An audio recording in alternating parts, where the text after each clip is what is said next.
आज वैशाख पौर्णिमा म्हणजेच बुद्ध पौर्णिमा. बुद्ध पौर्णिमेच्या सर्वांना मनपूर्वक हार्दिक शुभेच्छा. आजचा दिवस म्हणजे भगवान बुद्धांचा जन्मदिवस. आजच्याच दिवशी त्यांना ज्ञानप्राप्ती झाली आणि आजचा दिवसच महापरिनिर्वाण दिन म्हणून ओळखला जातो.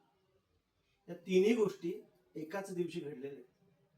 आचार्य रजनीश म्हणजेच ओशो यांनी एक सुंदर गोष्ट सांगितलेली आहे. एक माणूस भगवान गौतम बुद्धांच्याकडे जातो आणि भगवानांना म्हणतो, मी खूप दुःखात आहे, माझं जीवन दुःखमय आहे, काय करू सांगा. त्यावर भगवान म्हणतात, तू एक चमचाभर मीठ घे आणि भांडभर पाण्यात टाक आणि ते पाणी पिऊन टाक. तो तसं करतो, पण ते पाणी पिऊ शकत नाही, त्याला खूप खारट लागतं. तो भगवानना म्हणतो, पाणी खूप खराब आहे, खारट लागतंय, कसं पिणार मी.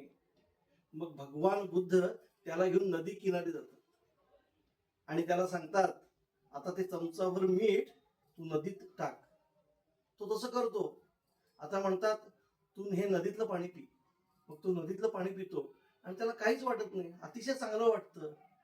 भगवान सांगतात, हे जे मीठ आहे ना, ते दुःखाप्रमाण आहे आणि पाणी हे मनाप्रमाण आहे. तू तुझं मन जितकं विशाल करशील तेवढं तुझं दुःख आपोआप कमी होईल. हा अतिशय सुंदर संदेश आचार्य रजनीशांनी त्यांच्या गोष्टीतून सांगितला आणि हेच आदर्श आपण भगवान गौतम बुद्धांच्याकडून घ्यायचे. आज त्यांच्या चरणी कोटी कोटी प्रणाम.